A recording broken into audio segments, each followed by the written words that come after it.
बड़ा प्यारा सीन है ये, एपिसोड 29 का।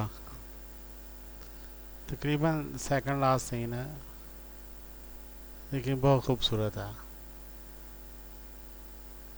सॉफ्ट फीलिंग से भरा हुआ।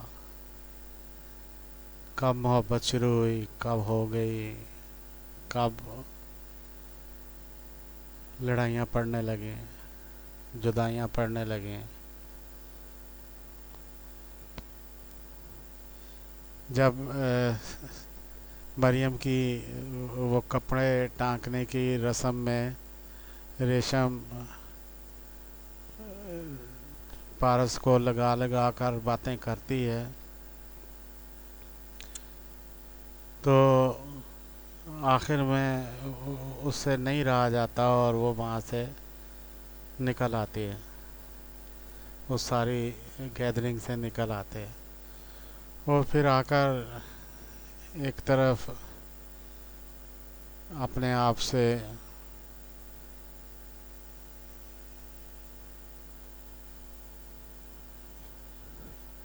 अकेले में कोई फैसला करना चाहती है। वो शुरू से आखिर तक जवार बख्त के साथ कुर्बत के लम्हात को याद करती है। किस तरह उसने उसे उठाया था, उसे हाथ से पकड़ कर सहारा दिया था जब उसे अगवा करने की कोशिश की गई थी।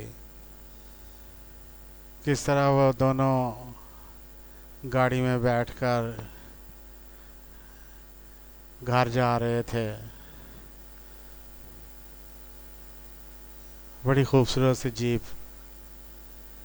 छत के बगैर।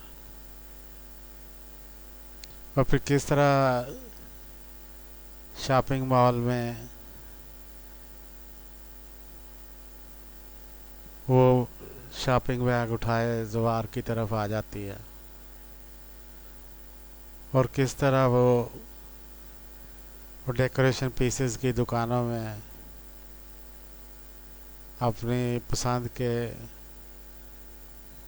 आर्टिकल्स उठा उठा कर जवार को देती है और पूछती भी है उससे कि कैसा है।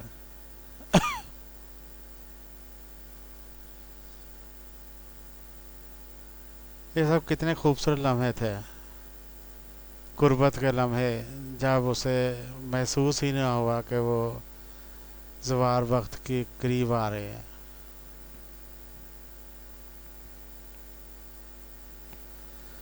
और फिर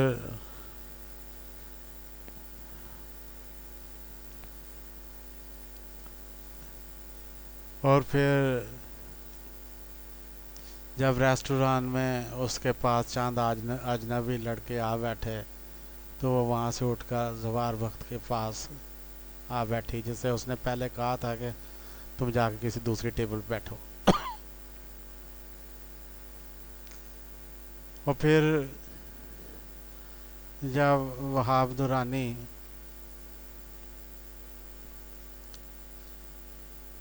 से छूट कर वो जवार वक्त की तरफ भागती हुई आई, वो एक एक करके इन सब लम्हों को दोहराती है। ये वो लम्हे थे जब उसके दिल में जवार वक्त की मोहब्बत जगह ले रही थी, जड़ पकड़ रही थी, पनपने लगी थी।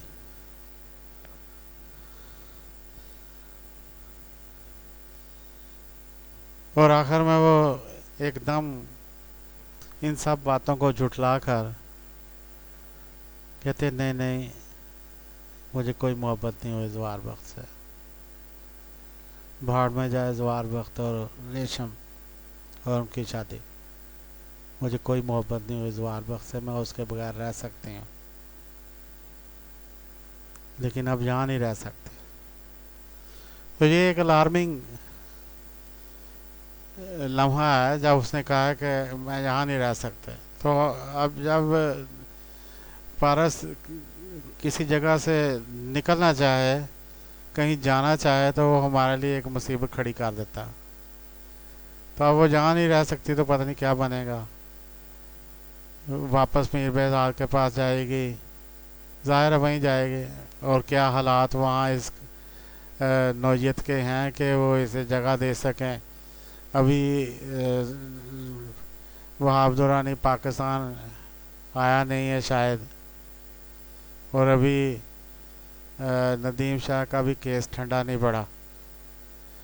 तो इन सारे मामलात को भी अब ज़वार वक्त इसके ऊपर क्या रिएक्शन देता है और बात आगे कैसे बढ़ती है, तो देखते हैं। राइटर ने बहरहाल, डायरेक्टर ने बहरहाल एक सीक्वेंस इवेंट्स का उसमें इसे परो दिया। तो कॉज एंड इफेक्ट्स हैं। रेशम की बातें इसके लिए एक स्पर का रोल साबित हुई हैं। उन्होंने एड लगाई है इसे और ये बिदक गई है, ये अब यहाँ से भागने की तैयारी करने लगे हैं।